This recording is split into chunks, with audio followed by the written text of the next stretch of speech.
Welcome back to Two Average Husbands, where two husbands have 4 beers and 4 conversations. I am your host, Jake, and welcome back, everybody. Welcome back, everybody, to Two Average Husbands. I'm your host, Kyle, and I am going to be throwing it out to Jake to introduce his first beer before we go into our first segment. Which one do I want to start with? I'll let you pick, left or right. Coin flip, gotta be right. All right. So my first one tonight is going to be by Southern Tier Brewing, and it is their cold brew coffee Pumpkin Nitro, which is a coffee and pumpkin nitro stout, it's actually nitro ale. Didn't know that. Ale. Didn't pay attention to that. That's interesting. I don't know. Shout out to our friend Edgar, who works with this company, for hooking it up with a few beers for the next few weeks for Jakey. So I'm very excited about that. But Kyle, Whoop, whoop. Why don't you introduce your little basic ass beer? Yes, I have two basic ass beers for this podcast on a fine Friday, unusual day for us to be on the pod. But I am going to be drinking Truly Pineapple Hard Seltzer for my first alcoholic beverage. As everybody probably knows from this podcast, I'm not a giant seltzer guy, but I am starting to come around to certain things. One of them being the Truly Teas. Big fan of the Truly Teas. The Truly Lemonades are not bad. And after my first review of the Truly Popsicles, I have since changed my opinion, and I think they're delicious. And I had a bunch of them during the Dallas game last night. I was going to say, your first review of those popsicles was not kind. No, they tasted bad to me, and I think it was more of an aftertaste than an actual flavor, because the flavor was fine. And then I don't know if I just had eaten something weird that mixed with the flavor or something that day, but ever since then they're just fine to me. So I don't know. That makes sense, because there's been some times where I've had buffalo wings and then I've drank Malort afterwards, and I'm like, the Malort it kills off all of the bad parts of Malort. The spice balances it really well. The nitro is also very, very real in this beer, and that's something that I absolutely love to see. I'm drinking water. Basically. Could have just poured a fucking sparkling water in the cup. We'd have been none the wiser. True. But I would never do that to you as the audience or you as my co-host. Yeah, well, I would never do that. Yeah, we're always pretty honest about when we're not drinking. Yep. All right, well, Kyle, why don't you go ahead and introduce our first segment of the evening? Holy shit, everybody. NFL is back. We are so excited. Big fantasy football players between the two of us, as well as just NFL fans. I am a big Dallas Cowboys fan. Jake is a Chicago Bears fan. But other than that, we just love the NFL. We love that the NFL is back, and we also both, probably because of fantasy football, are more interested in really every team than just our own. But with that being said, I wanted to talk to you, obviously, because we skipped until Friday, about what you thought of the game last night. So let's talk about Tampa versus Dallas, and we can talk a little bit about probably both teams, as well as kind of the outcome of the game as a whole. Yeah, both teams came out swinging, kind of as we expected. It was a shootout. Not one of the crazier shootouts I think it was the Kansas City Chiefs and Rams game a couple years back that ended 51-45. It wasn't, the defenses weren't that bad, but it was a very good game. Kind of, as we know, came down to the wire. But my Uncle Kyle points out in the chat here, last night was a glimmer of hope, and I think that's probably the best way to describe what we saw out of Dallas. Dallas looked good. Their Dallas defense obviously still has some questions. That was going to be known. Their offensive line, especially with the suspension of La'el Collins being announced today, there's definitely some concern on the offensive front from the offensive line. But Dallas is 1 or 2 trades away from being a real problem. I would say despite the defensive setbacks, to include, well, really just defensive setbacks as a whole, I guess, right? So, despite any of the things that have happened to that defense, they already, to me, look better than they did last year. Oh, 1,000%.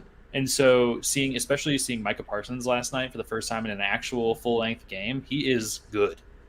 People should be nervous about Micah Parsons. Did you see that tweet that I quote tweeted earlier today?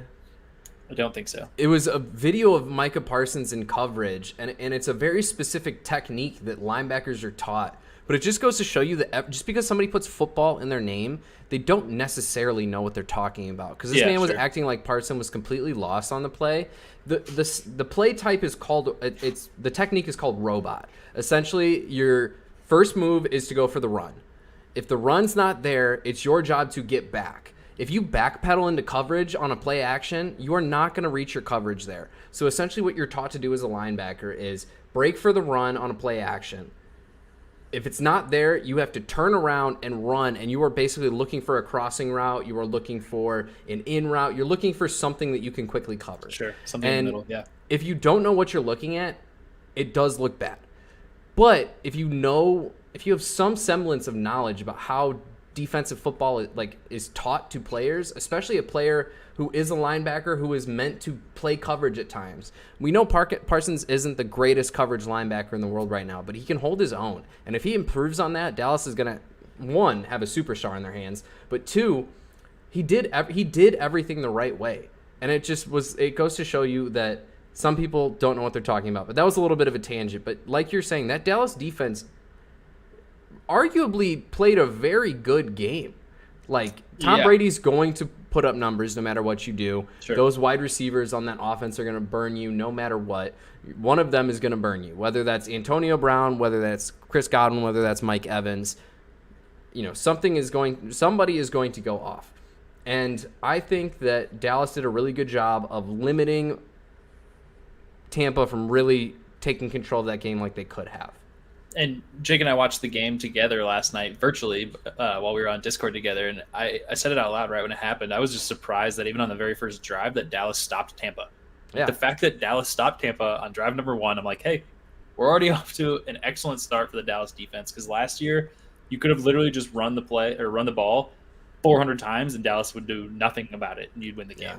And this year they've already come off to a start against the former Super Bowl winning team and stopped them on the first drive, and then throughout the game did a pretty good job of stopping them as well. So happy to see what I saw from the Dallas defense, but absolutely stoked to have seen what I saw from the Dallas offense, which is Dak Prescott coming out fucking swinging the hammer and threw, I don't have the exact number, but they threw like 50, almost 50 passes, I think, Dak had 58, and Brady 58 had almost 60 passes. Okay.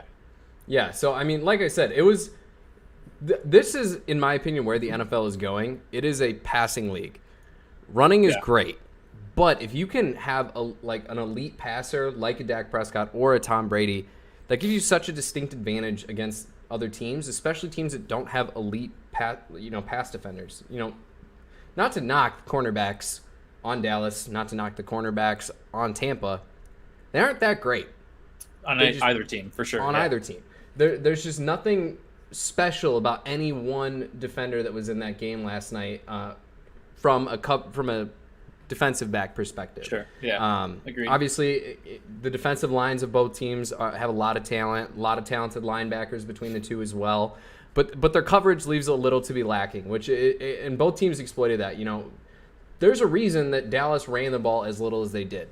Yep. That is, if you pull up the numbers of elite running backs last year, it really kind of paints the entire picture. Let me find the tweet real quick so I don't misquote. I mean, while you're looking at that, one of the funniest things, right, is like you're seeing all of the social media activity talking about like, where's Zeke? Like, Zeke sucks, Zeke's trash. And it's like, no. If you look at the corners for Tampa and the wide receivers for Dallas compared to the defensive line of Tampa and Zeke, the choice there is obvious. You don't give the ball to Zeke 100 times. You fucking throw the ball against those corners in 1v1 coverage, and you get what happened last night. You get 400 fucking passing yards out of Dak Prescott going to all these weapons. Like, it's the obvious way to play that game. Here are the stats of a bunch of really good running backs from last year against this Tampa defense, which is very almost identical to what it was last year. Kamara was 12 of 16. McCaffrey was 18 of 59 as the most successful of this group. Melvin Gordon was 8 for 26. David Montgomery, 10 for 19. Aaron Jones, 10 for 15. Josh Jacobs, 10 for 17. Cam Akers, 5 for 15. Clyde Edwards-Helaire, 11 for 37. Like, you're just not going to have a good running attack against this team. There's no point in doing it. You're wasting it down by trying to run against that fucking Vita Vea picked up a 300-pound man and just ran at Dak. He fucking sure did. That was intense. There was a video on Twitter today of it was like a semi-truck that was just driving through a street, hitting every car out of the way. Yeah, and that's the perfect description of Vita Vea. Like, he was incredible. You're not going to run the ball well against that And offensive or that defensive a dude front. of that size that can actually just move like that Yeah. is terrifying. They put him in the game at fullback. Like, he can He's keep up with incredible. running back. It's Yeah, insane. he's incredible. But yeah, man, it was a great first game. The ratings agreed. It was like the highest viewed anything since the Super Bowl and the most viewed opener since 2015. So I mean, I will say I'll save that because that's one of my topics. But anyway, the big thing too, right, is like everyone's just excited to have football back, no doubt about it, and to have this game, this massive shootout happen as the first one back is incredible. It was a good game, even though Dallas ended up losing, which was super disappointing to me. If anybody got the Snapchats from my wife last night of me fucking jumping around and watching the game, like I had a ton of fun watching it. I got it. I just was super disappointed when I saw the game end the way that it did. But that being said, I expected it. Like if you give Tom Brady that much time left in the fourth quarter, Tom Brady is the GOAT. He's gonna make it happen, especially with the weapons that he has. Right? He still has Gronk that he has the connection with. He has Godwin. He has Evans, who didn't really do anything last night, but it doesn't matter because Antonio Brown showed the fuck out. Like you still have the weapons available for Tom Brady that if you give him that much time in the fourth quarter, he's going to come back and win it if it's that little of a spread. Like he is going to get you enough yards for at least a field goal if that's all it takes to win the game. Yeah, that's really all you can say. Like if Tom Brady's still the GOAT, no questions there. If you give him enough time, he's going to win a game. But I don't want to spend too much time on that game. We got a lot of games to look forward to. What's one game? Just give me one game coming up this weekend that you're looking forward to. Oh, I am really looking forward to the Cardinals game. I don't think most people probably care as much as I do, but now that I live in Arizona, I have become like a secondary Cardinals fan, and I am very excited to see that offense this year. I think they have a lot of talent still coming from last year, as well as the addition of Rondale Moore. I think Arizona is going to continue to be fun to watch, and I am excited for that game. But there isn't a game that I'm not excited for, if we're being honest. That's just probably the one that I'm going to set myself up to watch and sit down and watch the whole game, but I'll watch any of them for sure. I can tell you one game I'm not excited for, and that's Houston-Jacksonville.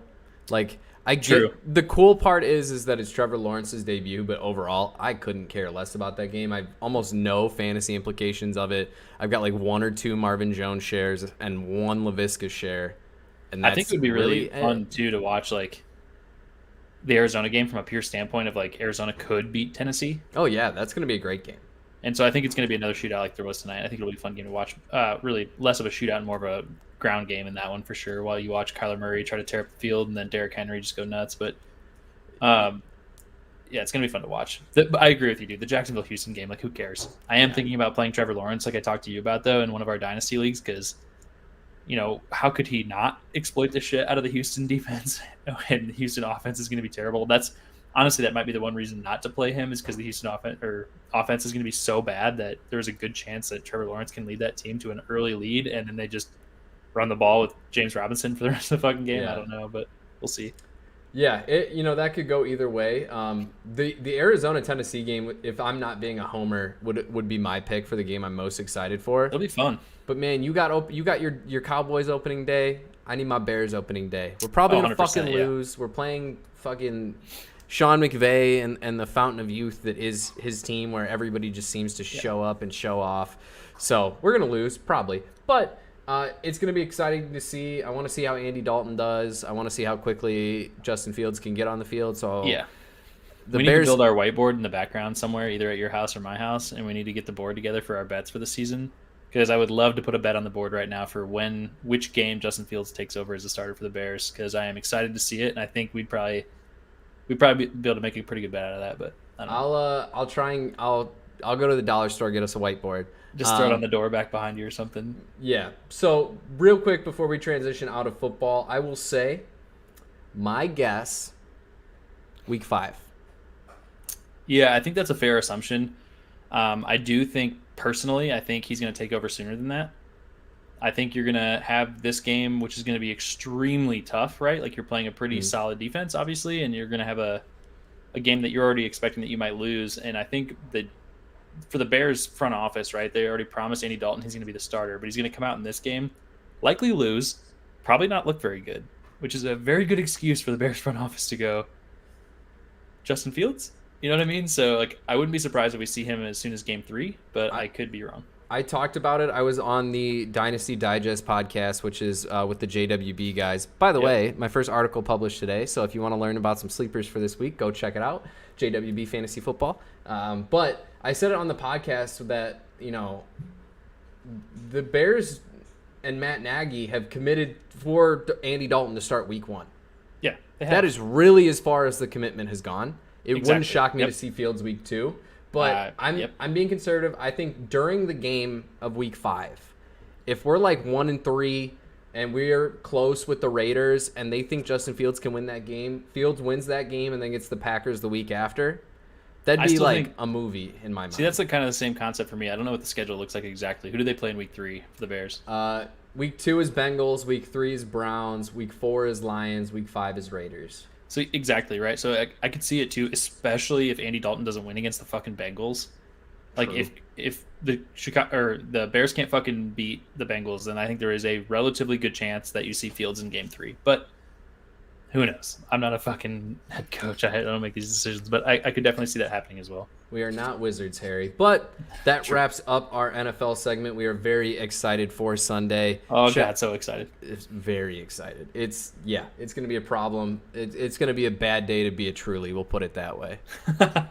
NFL weekend is going to be a blast. The first opening weekend is going to be a ton of fun. But yeah, we can transition out. Jake goes first this week. I'll let him roll into his first topic. I could also give a rating because I'm ready for that, but I will also wait till the end of your topic if you'd like. If you're ready, I'm nowhere near done with the beer, but I am ready to rate it. I'm very confident in my rating here. So what do you got for us on your Truly Pineapple? I'm going to go with a 5-1. Okay. That might be the highest rated seltzer. This is good. I love pineapple, and I think the seltzer's pretty decent, but I don't love seltzer, so it's probably never going to climb really and beyond like a 5.5, even if I have an excellent seltzer, but I don't know. What did I do? The ranch. The whatever it's called. River Ranch. That was a 5-1 as well. Okay. Yeah, that one was good, so I'm not surprised that this one's about the same. But yeah, that's what I got. Awesome. For mine, for the Pumpkin Nitro Cold Brew Coffee, it tastes like coffee. It tastes like real pumpkin. It doesn't taste like artificial or anything like that. This is a 7.9. It's so close to being an 8. If you like coffee and you like pumpkin, this could be like a high 8 for you. Like I could really see how you would be like just full into this. It is very good. I actually do like pumpkin. I'd have to give that a shot. Shout out to your boy out there. Hook me up. I was gonna say I'll see what we can do for you. All right, Jake. Ratings are done. Give us the topic. I texted you this week. I'm ready to talk about some shit. So, I'm looking for a new job. We talked about this a couple episodes ago, and I had a job interview today. But what I wanted to talk about is, it's not even really a question that I have for you, Kyle. I do want to hear your opinion on this, but I just kind of want to rant for a second here. Have at it. About employees and the job search process. So, if you're an employee of an organization, I'm going to say this right now. You owe that organization nothing. We've talked about this for sure. That is 100% my opinion. Owe them absolutely nothing. And here's why. I'm in a situation where I have been somewhere for quite some time. And I know other people who are in very similar situations to myself. If you are in an organization for a long time, there should be something that is keeping you there more than just, I like my job. And here's what I mean by that. Okay. You can love your job. You can love everything about everything that you do. But if that organization does not make you feel like you are an appreciated member of the organization, that's where I start to have a problem. If you are at an organization for 3 years and you get no raises and you never get a promotion, there's no room for promotion within your department. And when you tell your boss that you are then looking for a job, if their reaction is anything other than being like, I understand why you're leaving or thinking about leaving, I'm happy for you, let me know what I can do for you, then that's a problem, right? Yeah, or, they should be coming back with something like, oh, God, we'd hate to lose you. Exactly. We're happy to sit down and have a conversation with you about salary or whatever it would take to keep you here. But yeah. Exactly. I'm very lucky. My leader is a great leader, and I will never take that away from them. But I I just feel like more people need to be in the position that I am, where I feel bad for leaving. I do. I know that the timing, especially in my career path, isn't great for when I'm leaving my job, but I shouldn't feel bad for considering and taking a better opportunity for myself. And I feel like there's too many organizations out there, and this stems from not necessarily even my experience per se, but the experience of a lot of people that I've talked to over the past couple of weeks while going through this process, where people are guilted by their organizations into trying to stay, with organizations saying things like, oh my gosh, we don't have time to replace you. Like, it's going to be so bad for us, like just people who get guilted into staying in an organization. And Yeah. for me, you owe that organization nothing. If that organization has done nothing over a specific amount of time to make you feel like you want, like feel like you're wanted there, you can, like I said, you can love everything you do. You can love going to work every single day. But if the organization doesn't show you that they're willing to fight to keep you, that's a sign that you should be leaving, in my opinion. Yeah, my only counter to that is I don't think that I could personally think of a situation where I love what I do, but the atmosphere is bad, where I wouldn't say that I didn't love the job. I don't know if I made sense out of that, but what I'm saying I get is what you're like, saying. even if I like the daily duties of my job, if the atmosphere of the environment of my workplace is bad, I'm not going to say I love this job.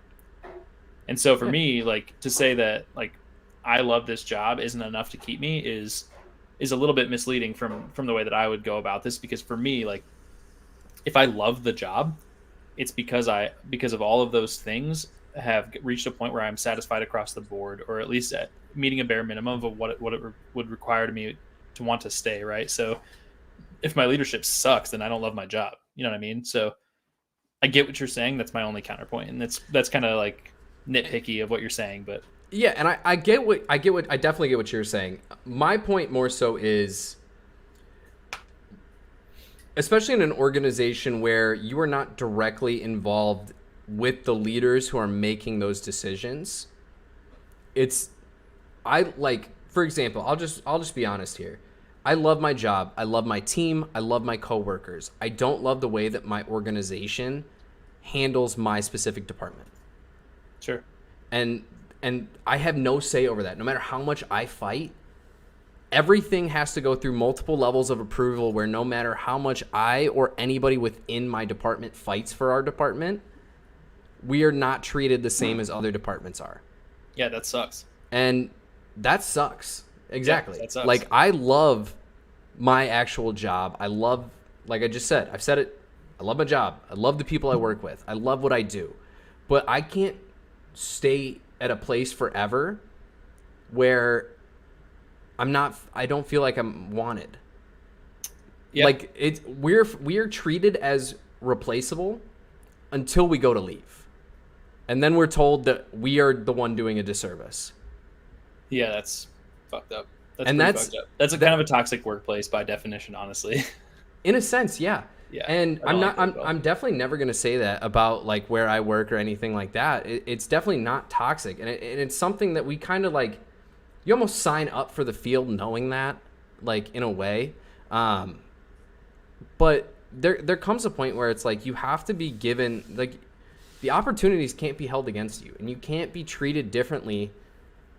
You can't be a favorite for so long, and then when you express a desire to do something, just because the timing doesn't work out for something, like, and I'll stress this a million times. It's not just me. It's not just my organization. This is something that I've heard from probably 15, 20 different people that I've had conversations with over the past 2 or 3 weeks. Sure. It's a problem with the way that companies in the United States do business, and Yeah.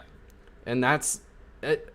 It's got to change. Like, Dude, the big thing for me, right, and like not to kind of step on your own story here, but in my, because you brought it up, like I'll kind of go down my path as well, because there's no, I would say it's probably not too much of a secret that I am also considering different paths forward in my career, which goes into why I'm in school right now. But when I talk to people at work, I had a guy recently ask me the question. He's like, "You mean to tell me?"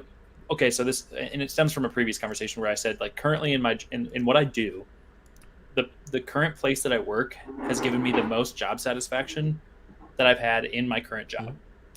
So I've worked in a couple different offices within the same job that I do now, where I have been less happy with the job that I was doing than I am right now. So right now, I'm kind of at a peak, in my opinion, of job satisfaction within the industry that I'm a part of. And because of that, I have been, there's been a lot more conversations of like, oh, well, why would you want to leave? Or, kind of that kind of a thing. And I had a friend recently that asked me, and he's like, well, dude, like, what if they offered you $10,000 more a year to stay and do the same work? Like, you really wouldn't take it? And my answer to him was like, probably not.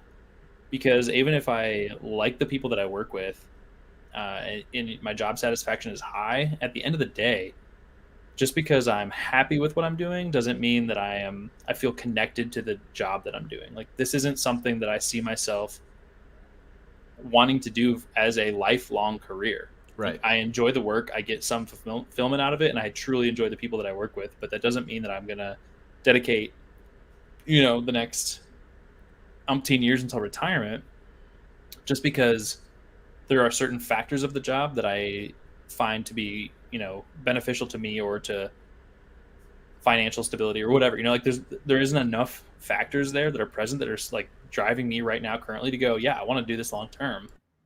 For me, I'm like, this is great, but I feel like for me, there is something that I could do that would make me more happy. Right. And that's kind of the bottom line, right? Is like, where is your job satisfaction coming from? And if you don't have it, or if it's not high enough, and like your floor is, somewhere, and you're kind of sitting near the floor of job satisfaction, or that if you did this one or two things, that there's a good possibility that you could get to the next level of job satisfaction, then do it. Right. And so I'm with you, man. Like, even if there's one thing, right, like about your job that you don't like, then there's probably somewhere else you could be happier. And I think the counterpoint from a lot of people is, like, well, what if you go somewhere else and it's terrible? Or if it's not providing you the same, certain great aspects of this job. And I'm like, okay, cool. Then I'll go and putz around for that job for a little bit while I'm looking for another job. You know what I mean? Like, there's no need to feel, like you said, the dedication to a specific employer to the point where you feel stuck. Yeah. You have the opportunity as an employee to seek out your own happiness. And it really goes into kind of like a broader cultural change that's happened in the recent years too, where it used to be where if somebody looked at your resume and they saw over the last 3 or 5 years, right, you've had 3 or 5 jobs, that was a problem. But that's not really the case anymore. Like, right. People aren't deterred by that as much as they used to be, because it used to be that, like the baby boomer generation would dedicate their career to a single company. And they'd stay for 20 years and they'd get a retirement, a pension, or whatever, but the benefits associated with that don't exist anymore. Right. So there's no true factor that's driving you to commit 20 years to any company. It just doesn't really exist, which is kind of ironic because my company does offer that, and I'm still a little bit deterred. But that being said, there are things that don't exist in that type of a market anymore. And the way that culture has changed and adapted now, that you could hop around from job to job to job looking for a little bit more job satisfaction, or like that, that niche, or niche. I've said that a lot recently, and I just heard somebody talk about how it's a pet peeve when people say it wrong. But anyway, I say niche. That actually might be the way you say it. Niche. Anyway, you look for that one thing, right? That's going to be the key to you being happy in a career for some sort of a period of time. Then go for it. You know what I mean? And so, like, there are things for me there are obvious reasons for me, given what I do, that I can't just like jump out there and do certain things right now. But I am looking, and it's not really a secret. I am considering the possibilities that I have in the future, and there's nothing that should stop you from doing that. Even if you never pull the trigger, like, take the interview. You know what I mean? Like, Go out there, talk to the company, see if they say the right things and make you feel like you're going to be welcome in that environment. And then if you want to, pull the trigger. Yeah, exactly. And I think that's where, like, I think just the general disconnect is my leadership classes. I have a degree in leadership. Like, I've learned quite a bit about the field of being a leader, and organizations shouldn't be taking it as a spite when people want to leave. Like there, in some situations, yeah, it's a spite. You treated them like shit. You did this, Yeah. you did that. If the employee comes to you and says, I love everything that you're doing, I understand why everything is the way that it is, but for myself and my family, I need to make a change. Yeah. That's not a spite. You should be encouraging development and growth out of your team as a leader. Yeah.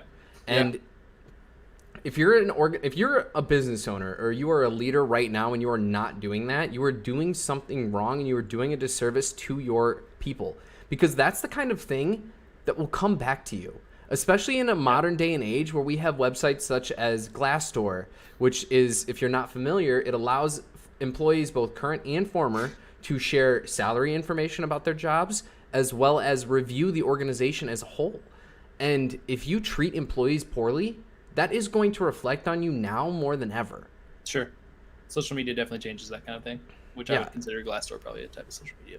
Yeah, it's essentially what it is, especially with LinkedIn too. Like I see people bad-mouthing companies all the time on LinkedIn. Sure. And while I don't necessarily think they should be as public about it as some are, that could in and of itself deter some potential employers down the road, but they're telling their truth, and I don't think that's a crime.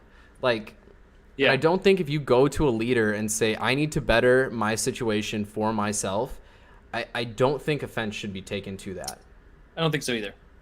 I had an interesting conversation recently with a member of my leadership where I sat down with him and just talked for a short period of time. And, he said, what do you want to do in the next 3 to 5 years? Because he's like, if you don't make this decision, that's fine.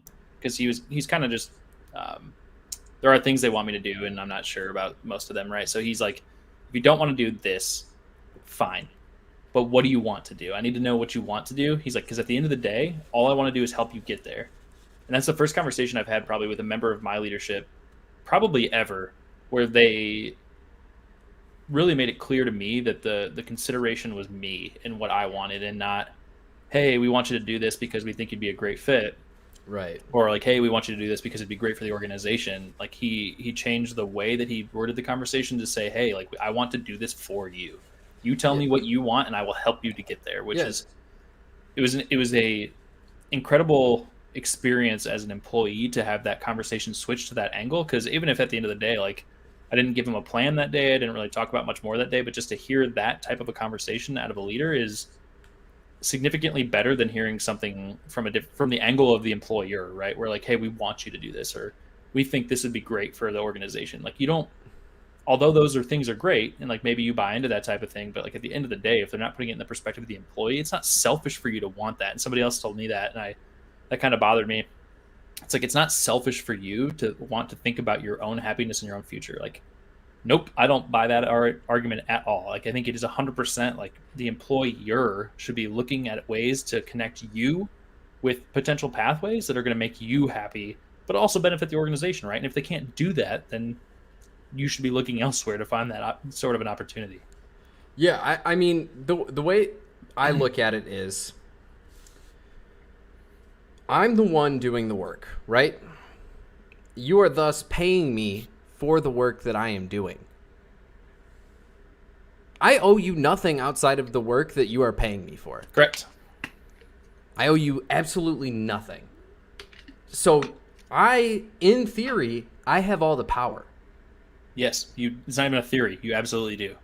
They just don't want you to think that. The argument could be, yeah, but if you quit or they fire you, then you don't have money. I could walk into 1,000 restaurants right now and go bartend. Okay, so I could walk on. There's a benefit of time there, and with COVID and everything, yes, but I get what you're saying. But I could do that prior. Sure. Even prior to COVID, the restaurants in our area were always begging for help on weekends. And but, I mean, you get into a good point here, right? Where like, you still have the power, whether you are in a position where like economically you couldn't survive if you just quit your job. You just take interviews outside of work hours. Yeah. Or like say, hey, I've got an appointment that I need to go to, and then you go take the fucking interview. If like you don't trust your leadership, right? If you trust your leadership and they're looking out for you, then you just tell them, hey, I have an interview. I need to not be at work at this time. That being said, there are some leaders out there that are fucking shit. If you tell them you're going to take an interview, they'll just fire you, right? But you need to do what you need to do, and you take those interviews before you quit your job. Like, don't put your 2 weeks in and then start the resume building process. build your resume, get your shit together, start looking at potential opportunities, and then take a couple interviews, right? Like you don't just hop out of there if you're in a position where you're not economically stable enough to go and just quit your job. And I think that's really the key is, especially now in the world that we live in, there's 1,000 resources I can check for jobs. I Yeah. can take interviews for companies all around the country from my home. Yep. Why would Some I of them will not? even let you work from your home, which is fantastic. Why would I not? Like, Yeah. even if just for the experience of getting some interviews under my belt, that'll help me. Sure. Yeah. Even if I'm not looking necessarily for a job, I can go through an interview process. And if I don't get the job, that's fine. I don't need a job right now. That's the way I've kind of even looked at this whole job search is, like, if I don't get a new job, I still have my job. Mm-hmm. But I'm getting experience doing interviews and getting experience under my belt of knowing what to say. And if you don't get the job through your interview, you can reach out to the hiring manager and say, how could I have improved my interview process? How could I have done better? And most organizations will tell you, here's what you could do to improve. And with all this being said too, like I am being a devil's advocate for the general like consent, or the regardless of the current time frame of the world. But that being said, right now, there's never been a better time where, in my opinion, employees have the most power. yeah, I think COVID has put people in a state where there is a desperation for workers almost everywhere partially because of the lack of incentive for companies, or really the lack of give a shit from companies to pay people a living wage or a minimum wage that's better than $7.25 or whatever the fuck it is an hour.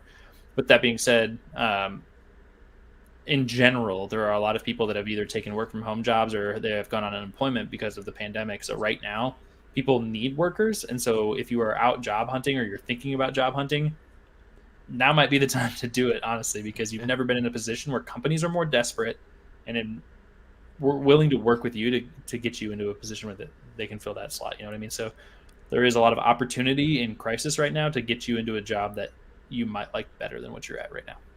especially if you have qualifications. True. Like, not to brag, I have a master's degree. That qualifies me for so many more jobs than it did when I didn't have a master's degree. Sure. Yeah. Like, there are places who are begging people to have my level of education. And know the markets that you're looking at too, because a lot of different businesses are cyclical. And if you time your interview process right and your hiring process right, like, I may be sped along in the job interview process that I'm currently in just because of the time of year that it is. Sure. Like, to kind of wrap this all up without going on too many different tangents here, you don't owe your employers anything. You are responsible for yourself and your comfort and your happiness, and that needs to be the priority 24/7. If you take one takeaway from anything that I say in this process, do not feel bad for bettering your situation. That's all I can say. Yeah, my kind of final cliff note on this topic too is along the same lines, and it's really a story, but it's a quick one, so I'll say it again because I think I said this in the last time we did a discussion like this, but I'll tap into this one more time, and that's I talked to a guy one time who is of the baby boomer generation, and at the end of his 20 years at a company, a major corporation in the Midwest, he gets done with it. And I just asked him, I was like, how was it? Like, did you love working there? Like, it's pretty cool. You're retiring from there. And he's like, I hated it. I hated it every year of my life for 20 years.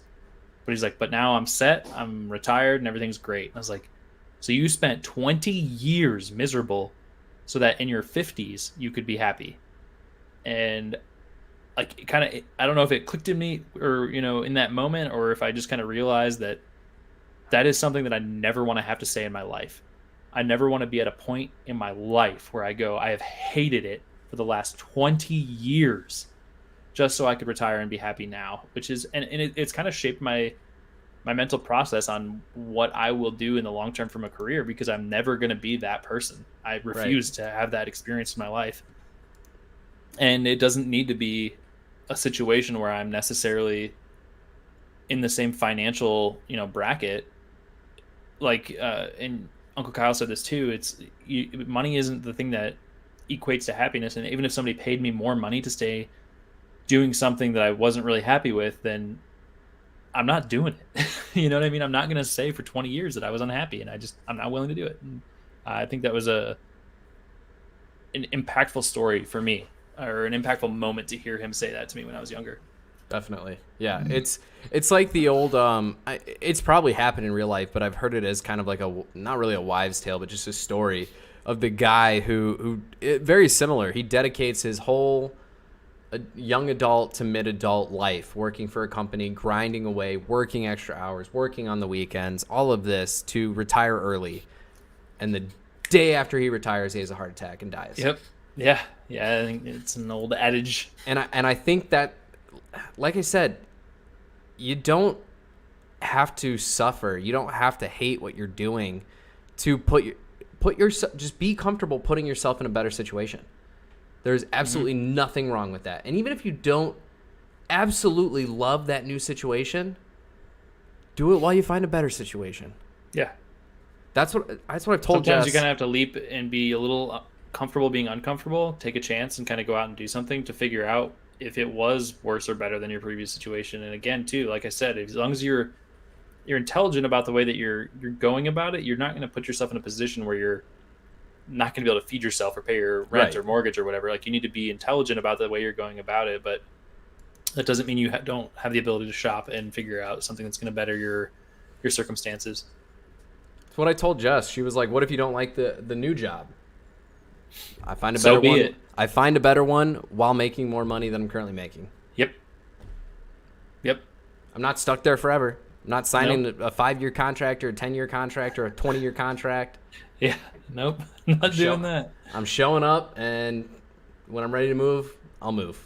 Yeah. But I don't want to take up too much of our first half of the episode with just my work opinions. Kyle. No, that's good. It's going to fold into a second topic or really what's going to be my second topic, and I'll probably roll us right into that since we're kind of on a roll here. And I think my second topic will be short today anyway. But I'm going to introduce my second beer first, which is the Blue Moon Light Sky Citrus Wheat. I've never tried it. Somebody left this at my house after I had some people over, all vaccinated, by the way. But I am going to give this a shot. Jake says it's good. He's tried it before too. And I have always been a Blue Moon liker. I wouldn't say lover, but a Blue Moon liker. So hopefully I like this one as well. All right, and my second beer is by Southern Tier again. It is still their Blackwater Nitro series, but this is a coconut truffle imperial milk stout. And let me tell you, the second this man handed me this can, this is all I've been thinking about for like a week. Can you give me the flavor again? It is coconut truffle imperial milk stout. It is ale with sea salt, dark chocolate, natural chocolate, and coconut flavors. I love coconut. I do too. Big Jess coconut. actually asked me if I would drink a pina colada for the podcast tonight, and I was like, no, because I know Kyle likes him too. So we'll schedule a pina colada episode. We can absolutely do that. I'm a big pina colada fan. Happy to do that. That was quite. I like pina colada everything. However, I had just recently tried the pina colada naked juice. Do not recommend. If you like pina colada, I think the juice itself was fine, but it did not taste like pina colada at all. Can't say I've had it, but you did make me a pina colada on my birthday. I did. It was delicious. Love me some pinas. Put it on the calendar. All right. Anyways, Kyle, what is your topic for this week? Your first topic for this week? It was going to be my second, but I'm going to roll into it because this one's been on my list of things to talk about for a while. And a combination of a conversation that just happened at work and the topic that you just brought up have made me want to bring this one up to the top of the list and just go ahead and talk about it.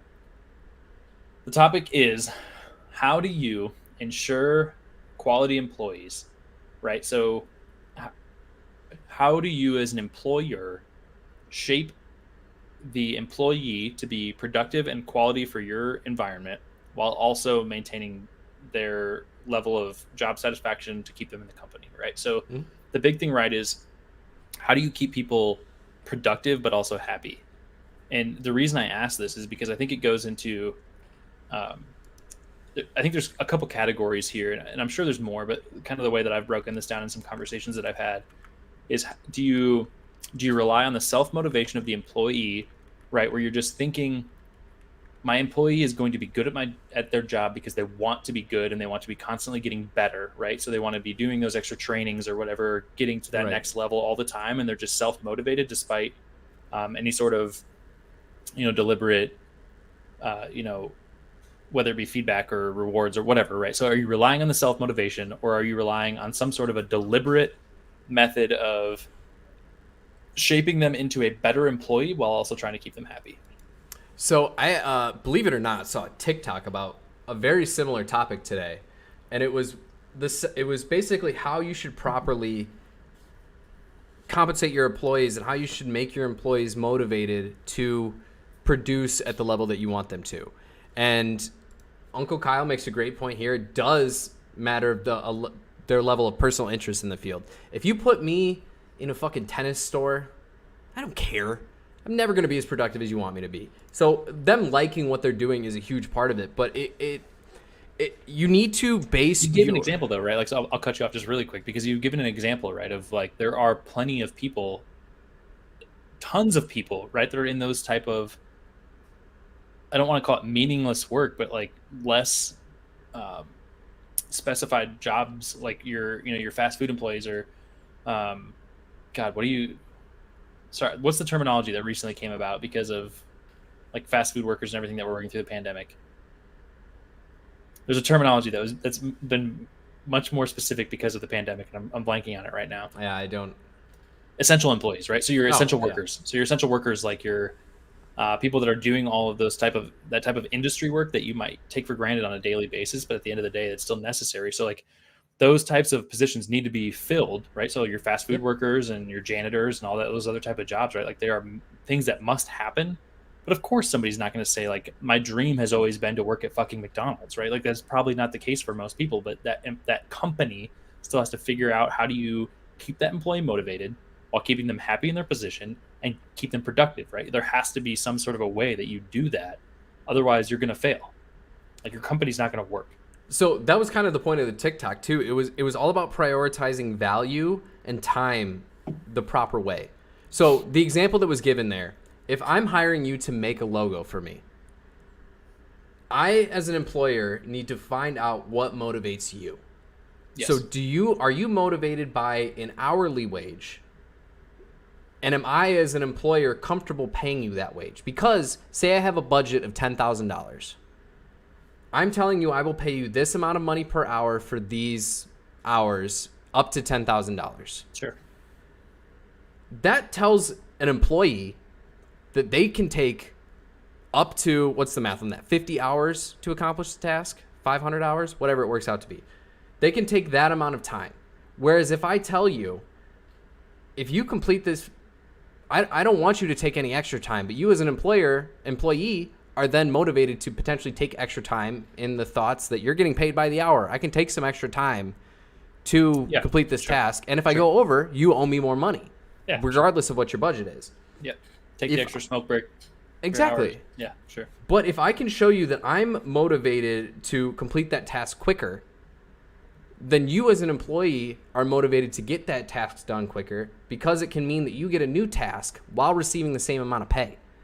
Yeah. So if I tell you I will give you that $10,000, the quicker you get it to me, the quicker I have another task for you. And that was a way for the employer to maximize the productivity. Obviously, then you have to go back to, well, what motivates the employee then to do that? And there's quite a few different ways that I think you can do that, and that's very dependent on the employee. And that's something that we learned a lot in my leadership classes. It's very much understanding your individual employees. Yes. You don't have to do a cookie cutter approach for every single employee that you have. In my office right now, I'm very motivated by the prospect of moving up, getting a raise, etc. Other coworkers are very content with, they want to be comfortable in their situation and they want to continue working for the organization because they like the organization and they like having X amount of days per week that they can work from home, or X amount of time that they can be out of the office while still getting, I don't want to say still getting paid, but like still getting the value out of the work that they're doing. And I think it very much depends on the employee. I don't think you can say there's one approach that's right. I think it's a combination of, like I said earlier, finding the right way to produce for the value that you have for that item or for your task or whatever you want to call it, mixed with what makes that individual employee happy.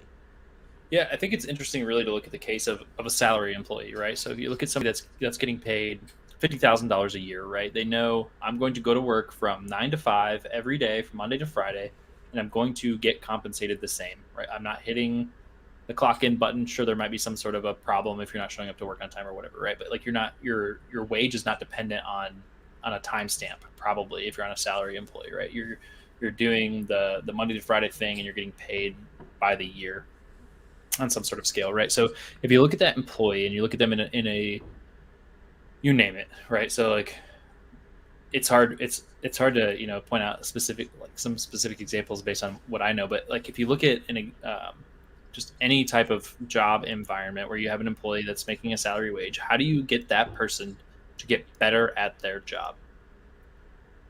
And I think the interesting thing is that a lot of the times that I've talked to people about this, I hear specifically from like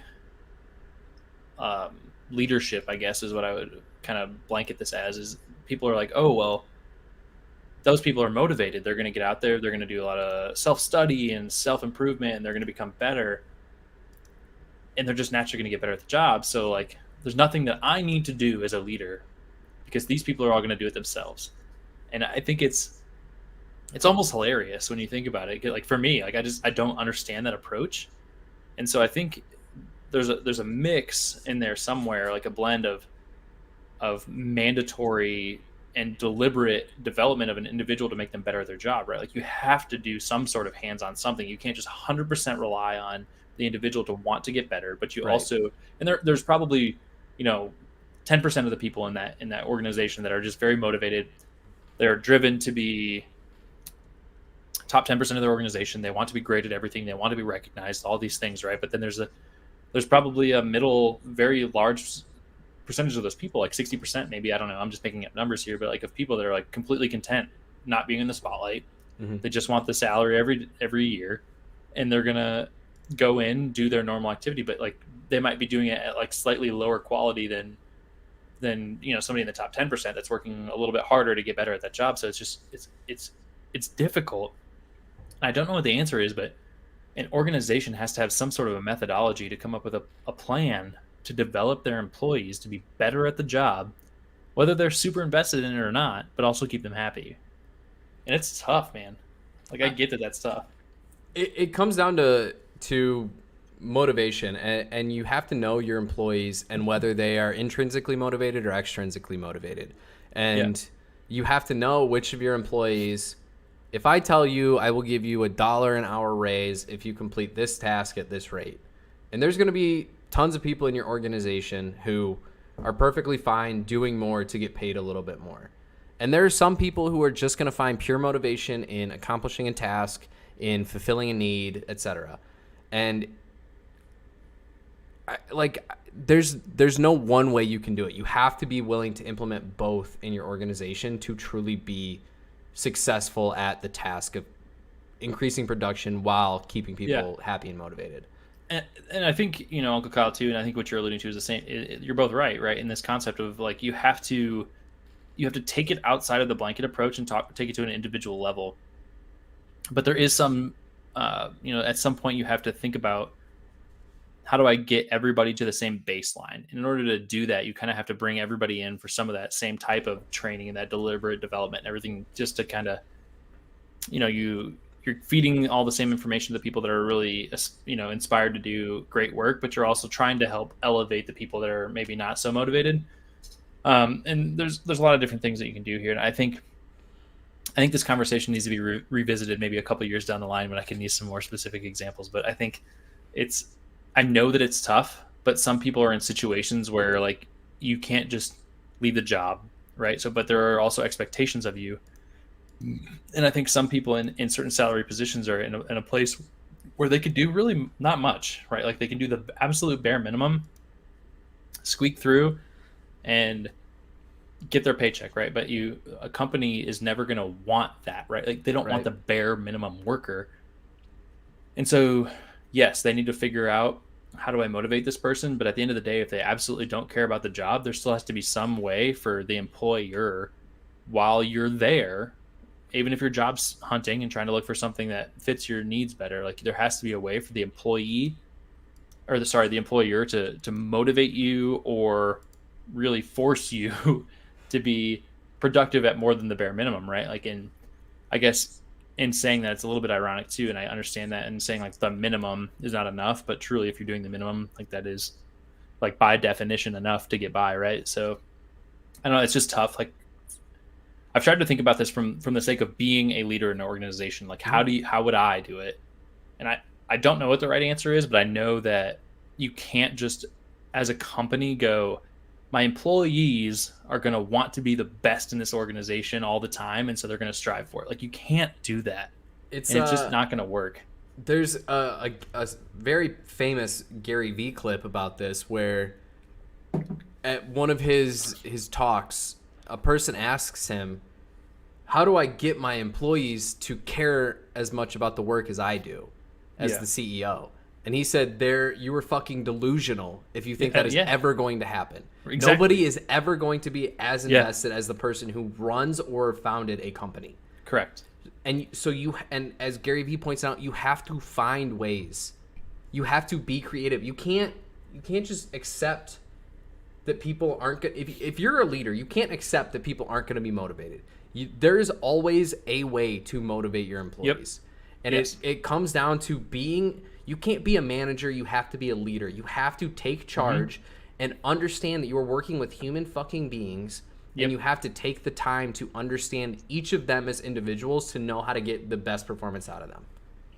Yeah, I mean, you at the end of the day, you have to connect with people on a level that connects them to some aspect of the work that they're going to at least want to, do it and accomplish it in a way that matters to them and that they're happy with, that your employees are turning out a quality of work that they're invested in or that they're happy with. You can't just accept the fact that, oh, this person's going to keep turning me out the bare minimum every day, right? Like you as an employer are never going to want to accept that, but you have to be willing to go to that next step and go, you can't, your thought process, like you just said, can't be like, I own this company, you should want this as bad as I do. Like, never going to happen. Like you have to think of, how do I connect this person with my goals and motivate them to help me get to that point, right? And it's just, it's not an easy concept, but I think that like from a philosophical standpoint, right, you have to be willing to connect with those people. And if you're not willing to do that, then you're just making them think they're a cog in the machine and they're just going to fucking grind away and do what they have to do to make that salary. And I think I've seen that a lot, honestly. Like I've firsthand seen this happen quite a bit where people are like, fuck it, I'm just a cog in the machine. I'm going to fucking do what I have to do to get my paycheck. And that is absolutely it. And if I'm tasked with something, I'm going to do it, but I'm going to do it to the bare minimum and then I'm going to leave. You know what I mean? And it's very difficult. And I think there is a mix of doing this with self-motivation or connecting with people and getting that motivation internally, as well as some sort of a forced, concept of development and training that has to happen in order to get people to that point. Don't know what the balance is, but and I'm sure it's subjective on an individual level, but you have to do something. Yeah. Leadership is a very individualized process where each leader needs to have their own style, but you also have to recognize that those you are leading are also individuals. You can't just expect one approach to work for everybody. Sure. It's as simple as I can break it down. I am hyperhydrated. You know what that means. Yes, I do. Go ahead. BRB. I'll fill the gap. Anyways, while Kyle does what he has to do, we thank you all for tuning in. If you haven't already, make sure you head over to my Twitter at JakePerry34. My pinned tweet on my profile is a competition, not really a competition, but a retweet that is needed from you. Please retweet and quote tweet the tweet. It is from us trying to win some free swag from Michelob Ultra, Kyle's favorite light beer, maybe arguably favorite beer of all time. I think if we asked him like what he had to drink for any one drink for the rest of his life, that would be his choice. But please make sure you head over there and check that out. As I kind of plugged for myself earlier, my first sleeper article was published on JWB Fantasy Football. You can find them on Twitter at JWB_FF, as well as our website, which is a very long title because it is a WordPress website, but just search JWB Fantasy Football and you can find that link and you can find our articles. All of the guys over there are great individuals and have really great insight to the fantasy football world, so make sure you check that out. Make sure you listen and keep an eye out for our other podcast, which is coming out as well, at Personnel Pod, which is the personnel package, which is a combination of fantasy football and real football. So make sure you keep an eye out for that. It looks like Kyle is back. Let's see how quickly he picks back up on the conversation. Ba-dum. And he's back. All right. So that was a great second topic. Rolled right into the first topic. Yeah, I mean, so like just kind of capstone my part of this too, as we turn over to the next one, right? Is like it just bothers me when a company does nothing to try to motivate their people. That's kind of my bottom line, and I don't know if I made that clear in talking about this, but it bugs me when people are just like, "You work for me, you should be motivated." Like that's not. It's a horrible stance to take on anything, and you can't just expect people to want to work hard. You need to. Correct. And it sucks because you're hoping that when you hire somebody into your organization that they're buying into the concepts of your organization and that they're motivated to help you out to reach the goals of the company. But people are self-motivated, right? Like, self-focused, I guess, not selfish, but I think they're self-focused and trying to improve their own goals in their own lives. And they're not necessarily dedicated to the company. So instead of just saying, fuck you, be motivated, you need to think of a way to connect to your people, one. But two, you need to find the balance between capitalizing on the motivation of the individual, but also trying to get them there. So offering opportunities or incentives, but also providing them with some sort of a mandatory training or mandatory, improvement processes might be necessary. But you have to find that balance and not just be laissez-faire and like, they're going to get better. Like it's just not going to work. You have to motivate your people and you have to get them engaged, and you can't just accept the bare minimum. In my opinion, there has to be a way for you to, and this isn't saying be a tyrannical leader and go in and tell your people to fuck off like you're going to work harder. It's finding a way to connect to them and get them to that next level. And if you're not willing to do that, take the time to do it, you're never going to get employees that care. Yeah, I think you said it. You hit the nail on the head. It comes down to finding the right things for the right people. And if you find what motivates an individual, they will care not as much as you do, but close. Right. And that's all you can ask for as a leader. Great topic. Like I said, rolled right into my topic, or right off of my topic, I should say. So we love to see it. We love to see intertwining topics on Two Average Husbands. It works out. And sometimes like your topics just make me want to do a different topic for my list than I planned on doing for the night anyway, which this one I did plan on doing. So it worked out. But, sometimes they just connect really nice. You love. Do you have a beer rating for me, or should we go straight into your next topic? We'll keep going. I'm not. Okay. I'm between a couple ratings here. So okay. I need to figure this out over the last few sips of this beer. So we will for the story in the meantime. All right, cool, perfect. All right, we will run for the gram. Make sure you check us out on Instagram, number 2 AVG Husbands. Check us out. Give us a follow. Keep an eye out. As a reminder, if you're not already subscribed to our YouTube channel, we are giving away a Two Average Husbands t-shirts, like these beautiful shirts that you see Kyle and I wearing, at 100 and 250 subscribers. So make sure you subscribe. But all right, so hopping into my second topic here. We are? In the background. Yes, Carly, we are. Yes, we are. Anyways, to roll into our second topic here. Kyle. You wake up tomorrow. I do. You have hopefully 24 hours completely to yourself. Okay. Describe to me your ideal 24 hours. Alone. Like I can't do anything with other people. I must do it alone. You can do it with other people, but for the sake of this argument, it can't be Carly. Okay. Can't be your family members. No family, no Carly. Okay. What's your ideal 24 hours? I bet you can guess. It's going to be a lot of video games, huh?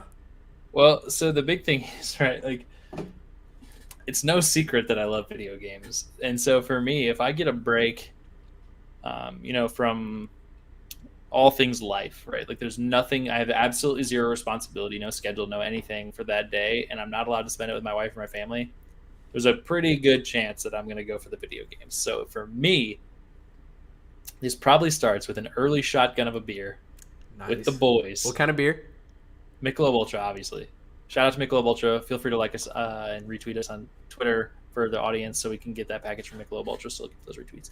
Anyway, probably shotgun the good old Michelob Ultra and then go straight into the Call of Duty drinking game or you name it, first-person shooter drinking game that we have established at the time and play that for a good chunk of the day. I also would say that I would probably be not making a single meal. I would be ordering every single meal. What are you ordering? What are you ordering? I fucking hate cooking. What am I ordering? Oof. The sad thing is it's probably all like fast food because That's fine.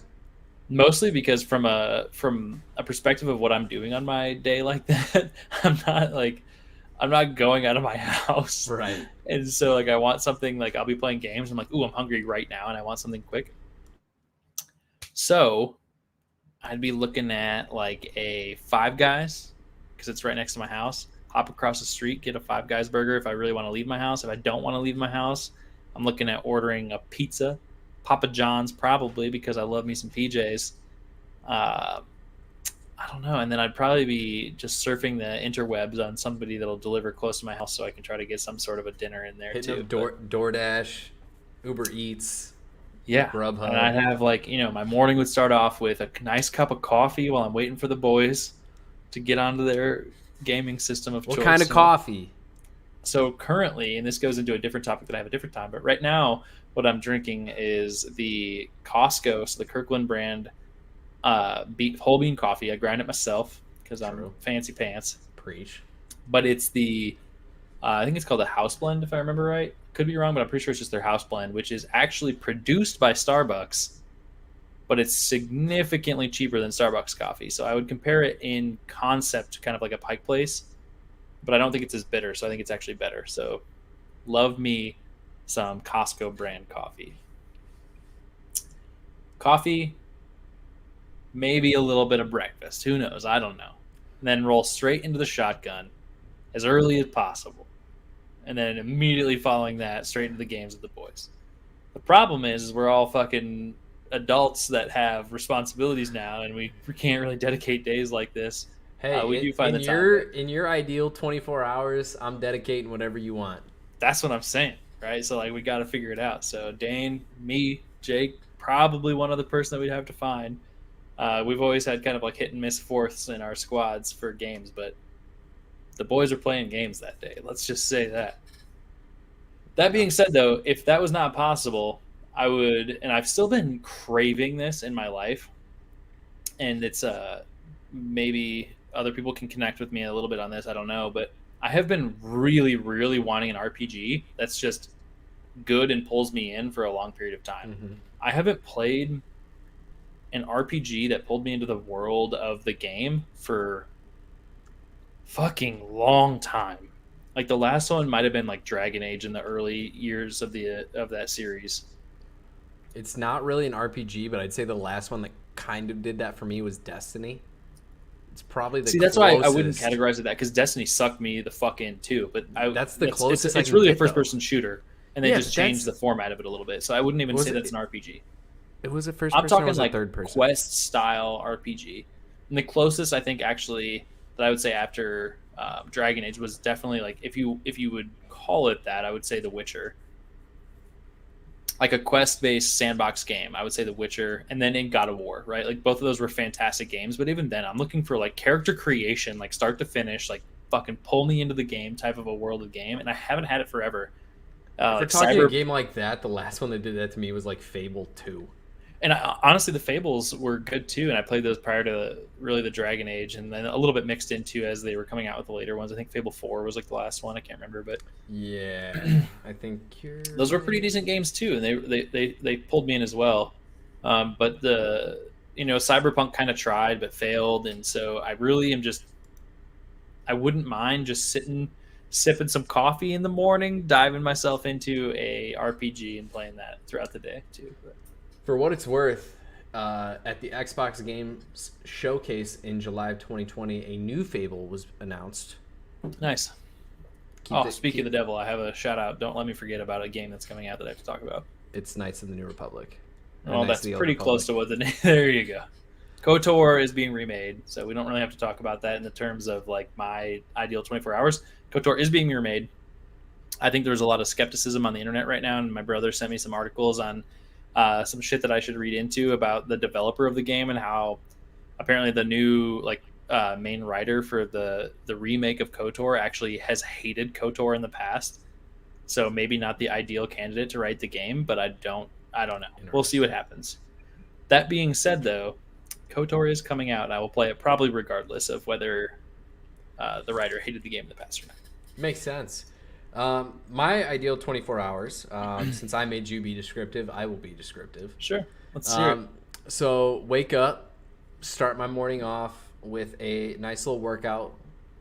As corny as that is to say, working out has been so good for my mental health that I don't think I can imagine a day without it. Like today was an off day for me. Like I did no workout today, and I've just been spiraling. Like it's just so weird to not. There is something to be said about what a workout can do for your physical and mental health. There I are just things feel that better when I do it does things for you. Yeah. Like mentally, I just feel like I was in complete control of something and I accomplished it the way I needed to. So I would start my day off with a workout, nothing crazy, maybe an hour in the gym, just lifting weights, no cardio, fuck that.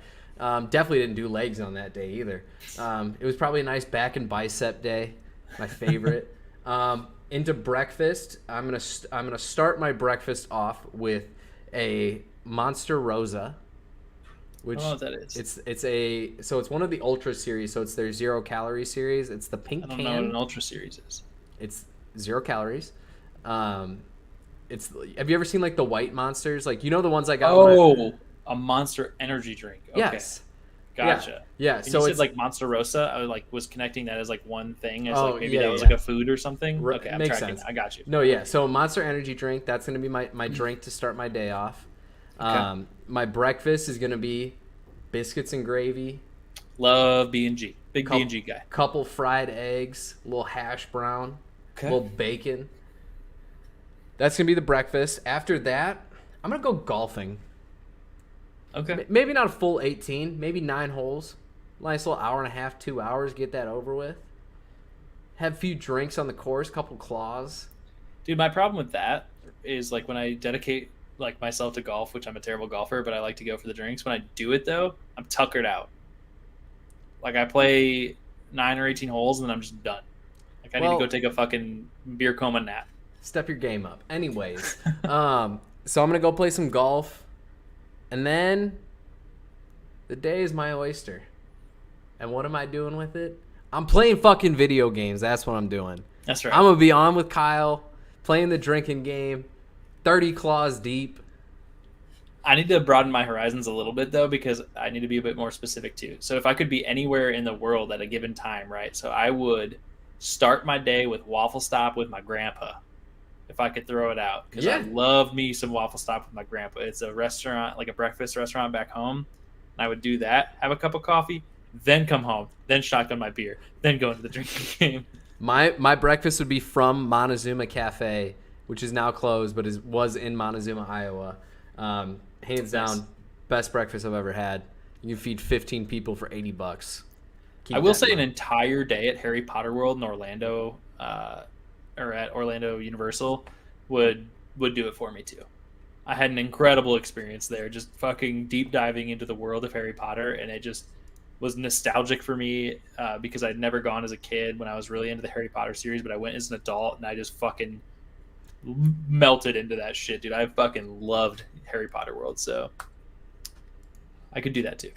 Amusement parks in general, I love fucking roller coasters, and I loved that specific universe, so I'd have a lot of fun there. Star Wars universe, I'd probably feel the same way. If I could go just be in Star Wars World and Disney for a day, that'd be great too. Yeah. I'm not going to say that I would love that the same way that you would, but hey, couples vacation someday. So for lunch on my ideal day, Lunch. I'm gonna get me a nice little Five Guys burger. Five Guys, You so know, good. Five Guys is It's making me not, crave a Five Guys. I might have to get one this weekend. it's not the best burger in the world, but on my ideal day, I need the extra grease that comes with a Five Guys burger to soak up some of the booze that I'm drinking. Dinner that day is gonna be a nice ribeye steak, medium rare. Side of mashed potatoes, extra garlic, extra butter. For Not gonna lie, Uncle Kyle, I have to interrupt you because he just threw out that Waffle Stop is permanently closed in Google, and I might have to shed one tear real quick because I have so much nostalgia for that place, and I absolutely loved it, and I'm looking it up now too, and that is super sad. There's a lot of mixed reviews on it too. There's a lot of people that never liked Waffle Stop. There's like other breakfast places in Iowa that people liked better, but man, that's sad. I loved that place. It was locally owned, and a lot of good memories there. So shout out to Waffle Stop. I'm sorry. pour one out R.I.P. for the Waffle Stop. But yeah, and then I think like after a day of debauchery and drinking with the boys, I just want to spend my last like couple hours just laying in bed with my dogs. Just the dogs just hanging out around me, watching fucking probably some dumb shit like Rick and Star Morty. Wars. I'm watching like Rick and Morty. Like, actually, I'll say Family Guy. Rick and Morty is a newer interest for me, so I'll say Family Guy. Just something dumb. I that like I can Family Guy fall more than asleep Rick and to. Morty, for sure. I think Rick and Morty has better peaks. Oh, we'll actually no, we'll change it to fantasy football terms. Rick and Morty higher ceiling, Family Guy better floor. Okay. But Right.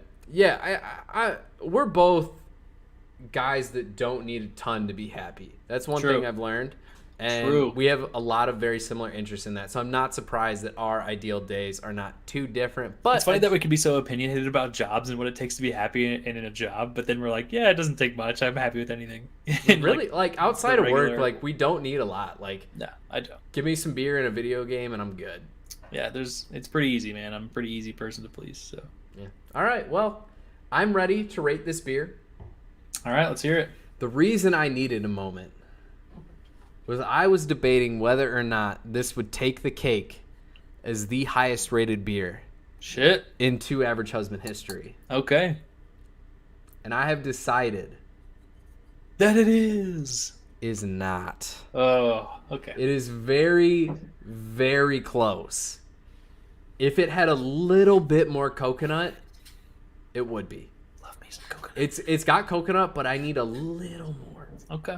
All right. A little more. I gotta 8 try this. You gotta get one for me. 8.7.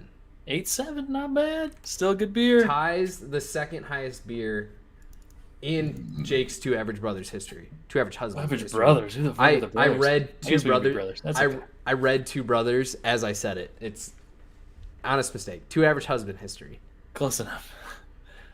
For me, the Light Sky Citrus Sweet Blue Moon is a 6.3. I think it's okay. I think I like regular Blue Moon better, which is probably no surprise because Oh, this yeah, is really just light Blue Moon. Yeah. But it's not bad. Like from a light beer perspective, which I think they've just categorically tried to get themselves as close as possible to a regular light beer. Percentage-wise, it's 4%, which isn't great, but it's flavor-wise is pretty close to a regular Blue Moon for only 95 calories and 3.6 carbs. So it's better for you, and it still tastes pretty decent. So not a bad beer. Probably would never pick it up myself. It's a great choice when you're at like baseball games. Sure. It's a great switch up from the Bud Light. If I'm at a baseball game or any sort of professional sports or like sporting event whatsoever, I am getting whatever the fuck is the cheapest and the biggest. So give me the baseball bat full of fucking Bud Light or whatever the fuck you got, man. Like I'll take whatever you got, but I'm not spending a bunch of money on like some sort of a, because I guarantee the markup even for a light Blue Moon is probably at least $1 anywhere. Oh yeah. But here's my argument to that. It depends on the prices of stuff. Because, like, I'll go to Wrigley, and I will spend $10 for a Goose Island 312 before I will spend $9.50 on a Bud Light. Nah. I will not buy the cheapest. I will buy something that's a little bit better for a 50 cent more. Now, what I'll do, like a normal human being, is I'll go to Ballpark Village outside of the Busch Stadium, and I'll get cheaper beers, Pre-game. get pretty hammy, and then I'll step into the fucking Busch Stadium and go watch a Cardinals game because fuck the Cubs. But, you know, Whatever. Fuck To each it. their own. Anyways, Kyle, what is your second and final topic for the evening? All right, we're running out of time, which is perfect because I got a quick one. And really, my second topic is we've seen football come back. We're talking about how excited we are for it, both college probably and NFL. Really, for college, I'm excited because I'm an Iowa Hawkeye fan. And I like to watch the Hawkeyes, but I don't really pay that much attention to college football. So really, I'm excited for the NFL. But the thing that I was going to mention earlier, right, is that I think part of the hype coming into this last game of the Tampa Bay versus Dallas game is that fans are back. Everybody's throwing this slogan out. Fans are back. Fans are back. Fans are back. I'm sitting at home in a fucking panic because I'm watching these crowds full of people, and there is 1 in every 1,000 that is wearing a mask. In Tampa especially, because we know Florida doesn't give a lick of a shit about COVID, there isn't a single person wearing a mask in that crowd. So for me, I'm really wondering, what are your thoughts about crowds coming back to professional sporting events, and what do you think is going to happen as a result due to COVID? And this kind of goes into the fact that, too, Jake is talking again about on social media about how, the two of us are highly endorsing getting vaccinated. Like, we're both very pro-vaccine, and we're both pro get this fucking pandemic over with and do everything that you possibly can to get it over with. But that being said, I think there are a lot of potential setbacks that might come as a result of professional sports coming back and college sports coming back. And I'm just interested to hear your opinion on what you've seen so far, specifically in what people are taking as their measures. And you can speak on behalf of concert venues as well, because I know you recently attended a concert, right? So you can talk to that too. And we can talk about just attendance at events and what's going to happen potentially as a result from a COVID front. I think that there are definitely some places that are doing it better than others. As you mentioned, I was recently at Summerfest up in Wisconsin, in Milwaukee, Wisconsin. You have to have proof of a negative test within the last 2 weeks or proof of vaccination to enter the venue. They're checking every single person. I had to pull out my ID to make sure that it matched the name on my registration or on my vaccine passport. And it took no extra time than it normally takes me to get into a concert or get into a sporting event. Like, it added no extra time. And you could make the argument that teams need this to happen. They need fans to be able to make enough money to continue to support the product that we want. You can find enough vaccinated fans at this point. It's something like 64% of all eligible Americans are vaccinated at this point. You're going to fill the stadium even if you put a vaccination requirement on it. Maybe not in Florida. Maybe not in Florida. But true. Nationally, that's probably true. Yeah, overall, you can probably find that. And it's definitely a level of concern, especially with we're seeing not a lot of breakthrough cases, but enough that you have to be cognizant of it. And you see situations like there was one game that was highlighted on Twitter. I want to say it was one of the Virginia schools. I think I know what you're talking about. Don't quote me on it, but they do require vaccinations or proof of vaccination or proof of a negative test for their students. The problem is the games aren't open to just students. Yeah, it's open to the public. And you don't know if they're requiring that same thing for the public because it's not really talked about. I think if you're going to do it, if you're going to have fans there, you need to create the safest experience possible. And I feel like not enough places are doing that. I'm not going to lie. I watched the Iowa Hawkeye game, and I didn't see a mask in sight. And I know for a fact that there is no mandatory vaccination in Iowa. Iowa doesn't really care about COVID. I think it is going to be a gigantic fucking cesspool of COVID in Iowa City, and it makes me nervous. Like, I think I would not want to be at that game. Yeah. I'm not going to go to a live sporting event after what I've seen on TV. I think it is discouraging for the people that want to go back to sporting events, that are seeing these types of things happen, because, and I've seen like the couple times that they've had some sort of a restriction, right? I think it's been highlighted either in the news or on social media or like during the broadcast, right? Yep. And that's very rare. And so for me, like, I would love to go watch the Cardinals play, especially if, I don't know, I'd have to look at the schedule and see if they ever play Dallas, but I would love to see that. And even if it's not Dallas, like, I'd love to just hop up to Phoenix and go watch the Cardinals play, because I think they're going to have an incredible offense. January 2nd. Oh, perfect. Right after the New Year. I'll probably they- have that day off work. They play the Cowboys January 2nd. Is it at Dallas or at It's at Dallas. Oh, okay. Well, there's that too, but You can. I would probably go, but I'm not going to because of what I've seen. And I think until I see some sort of an intent from either the NFL or like college football to actually, like you said, restrict it and be more directive in the fact of trying to make that environment as safe as possible for everyone, that there's no fucking way I'm getting in a crowd that big. Yeah. I think, like you said, they need to be requiring masks with some sort of a social distance, in my opinion, or requiring vaccination. And you could split the fucking stadium for all I care, where it's like all the vaccinated can be over here and all of the people that refuse the vaccine but want to be socially distanced over here with masks. Great. I don't know how they're going to do it. I don't care. But right now, there is not a chance in fucking hell that I'm going to go to any of these events, because it's just the lack of care is astounding to me. Yeah, there's definitely a level of concern to have, and I do think we have seen that the vaccine is very effective, but like I said, there's enough breakthrough cases that we can't be fully comfortable doing things the way that they were. Yes. We're not there yet. We aren't. And the funny thing too is people are trying to make the argument, right? If the vaccine worked, then why are we still taking precautions? It's because the people that are saying that aren't vaccinated. Yeah. If you're saying those words, you're probably not vaccinated. And if you are vaccinated saying those words, good for you. But there's a lot of people that aren't. And that's the problem, is that you have people that are refusing the vaccine, that are leading to different variants of the virus that your vaccine might not be as effective against. So you're seeing mutations in the virus that are causing increasing problems. And also, when people aren't vaccinated, even if you are vaccinated, you could potentially be a spreader of the virus, right? So yeah. Even if it doesn't put me in the hospital and you get me as a vaccinated person infected with COVID, I can still spread that now to a bunch of people that are not vaccinated. So a thing like a sporting event like that, if I showed up as an asymptomatic carrier, I could still get a fuckload of people sick, especially the ones that are unvaccinated.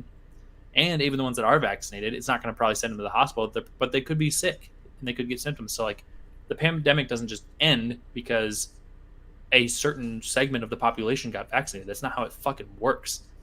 And I saw some people bitching too on the internet today about how I bet there's going to be another booster coming up next year. It's do you take the fucking flu shot? Because let me tell you, that's not a one-time thing. You're taking it every year. And why? You know why? Because the virus mutates. Exactly. Weird. It changes. And the only reason that people have a problem with the COVID vaccine is because the virus was so politicized. Yes. That if it wasn't a political issue, people would have zero fucking qualms. Most people would have zero qualms about getting this vaccine. Dude, if it was never in politics, I think people would be rushing to get the vaccine. Oh, yeah. They're like, holy shit, you mean I might not get sick and die because of this virus? Fuck yeah, hook me up. Every senator, every congressperson is fully vaccinated. Yes, regardless of party politics, that is true. And rich people, you can't go into Goldman Sachs if you are not vaccinated. Yep. That is the wealthiest of the wealthy in this country. Yeah. If I walked into a Goldman Sachs, they would laugh. Yes, true. The shit works. The shit's safe. Get vaccinated. Don't go to sporting events or concerts unless they have vaccine requirements. End of my rant. Some sort of precautions. I think my point in just bringing it up in general is I think the audience for us, right, the listeners need to be cognizant of the precautions that are being taken, cognizant of the fact that the pandemic isn't over, and cognizant of the fact that they need to be doing everything they can to protect themselves, which is why I'm saying what I'm seeing on TV makes me nervous, because I think I am seeing crowds of unvaccinated people getting into massive crowds or massive concentrations together. And there is a likelihood, in my opinion, that we're going to see a very large spike in COVID cases in college and NFL towns or cities, and then eventually going out into the state as a whole. And it is going to spread to a lot more people and could potentially lead to a lot more deaths. So I think we should be, as a society, doing a little bit more to be preventing that from happening until we are seeing a significant and stable decrease in the amount of COVID cases and deaths. Which, guess what? That's not what we're seeing right now. We're seeing an increase in cases and an increase in deaths. So, there's a problem. I have more and more restrictions at work every week, it seems, because things Yes. keep getting worse where we are. Yep. And why is that? Because people aren't getting vaccinated. People are going out in public with no masks, unvaccinated, allowing things to change, and it sucks. It frankly sucks. We want to be, us vaccinated people, us people have taken every single precaution that we can. We want to be back to normal as much as all of you fucking idiots who won't get vaccinated for your dumb reasons. Dude, I have lived a very, very risk-adverse life for the last 2 years. Same. And, like, even then, like, I've done a couple, I've been in small gatherings, like, for my fantasy football draft, like, of people that were all vaccinated. Like, we try to take some precautions there and be careful, too. But, like, even in that situation, that's almost too risky for me. And that is, like, a gathering of less than 10 people. You know what I mean? And this is 2 years post beginning of pandemic. I didn't go to a fantasy football draft because I was sick, even though I knew it wasn't COVID. Yeah. Just to make other people feel comfortable. Yeah, and that's the big thing, right? It's like I would love to go do these things again. I would absolutely love to have been at that fucking Dallas game in Tampa, but I begged for this draft to be in person. Yeah. And then shit got worse, and I said, you know what? I'm not coming. I'm not fucking leaving my house. Yeah, dude, I feel it. It's it sucks that we're in this position, but we if you have a heart, if you care about other human beings, just get vaccinated. Express the need for others to get vaccinated. Pfizer's 100% approved by the FDA. So if FDA approval was your last remaining barrier to getting vaccinated, it is fully approved by the FDA now to get the Pfizer vaccine. And Moderna is right around the corner. Also true. And has shown to produce more antibodies, but different discussion. Please don't get J&J. Don't try to get J&J, in my opinion, because I think that it has shown to be less effective than the other two. So just in general, like, it's not any different probably compositionally than the other two, or that much different. So just go get the fucking ones that are showing to be a little bit more effective. Get 2 shots, just deal with it. Take a day off work. Most employers probably don't even have to. Most employers that I've listened to or heard from are giving people days off to get vaccinated. Like, just take it. Absolutely. Employers, a lot of them, good ones, are incentivizing their employees to go do it. And they're saying, hey, you're going to get I was just talking to my brother who works for a major corporation. I think they gave a certain amount of hours off to go get the vaccine. And if they experience any sort of symptom after the fact, they got 3 days off to recover. Yeah. And that's a major corporation. Like, we're talking big. My brother works for a very big corporation, and they were like, yep, you get this time off. Get vaccinated, please. We want you to be vaccinated because we want you to stay working. Weird. Exactly. My Uncle Kyle points out that his organization gave him a bonus to get vaccinated. Yeah, that's awesome. Like, guess what? I'm fully vaccinated. I can go to fucking Krispy Kreme right now and get a couple donuts. Like, is that still a thing? Yeah, they added to it. There's like, you can get a second donut now. It's like a heart-shaped one.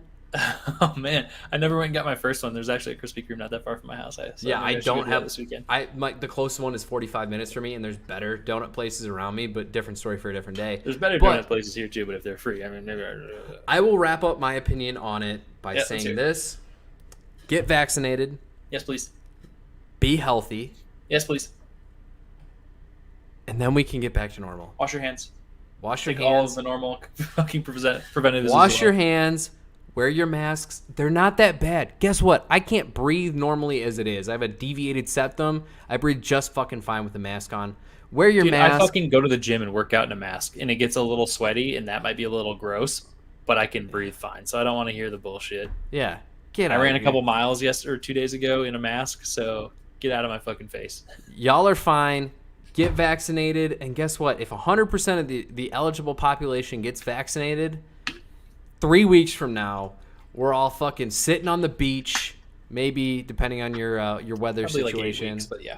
Regardless, I'm exaggerating. But if everybody who needed to get their second shot today got their second shot today, 3 weeks from now, we're all chilling. I'm back at fucking the bar at Chili's, just chilling, drinking a margarita. Chili's. Back at Chili's of all places. I love it. It Small is town is, living. Man. Facts. All right, man. That's all I got. I wanted your opinion. Thanks for chiming in there too. Like I want people to be careful. I want people to be safe, and I want things to get back to normal. So that's all I have on that too. Feel free to please continue to follow us on social media at Jake Perry 34 for Jake and Kyle Anderson, as you see on your screen if you're watching on YouTube. For myself, otherwise, we're at number 2 ABG Husbands on Instagram and Twitter, and then you can find us with the full spelling of Two Average Husbands on YouTube as well as Facebook. So catch us on the social media, follow us on everything, hit the like buttons, give us some retweets, specifically on the Michelob Ultra one that we have going on so we can get a care package. But other than that, that's all I got. Thanks for joining us for another great episode of Two Average Husbands. We'll see you guys next week. Jake, close us out. As Kyle stated, thank you all for tuning in. We love the interaction in the chat. We love being able to talk with you guys. Make sure you tune into our live episodes if you do not. If you are a Spotify listener or a YouTube listener, we try to be live every Thursday. Sometimes a Dallas game interferes and Kyle says, I can't do it today. That's exactly what I said. Keep an eye out on our Twitter and Facebook. We do announce when we are going live. Make sure you tune in live. But until next week, we will see you all later. Peace.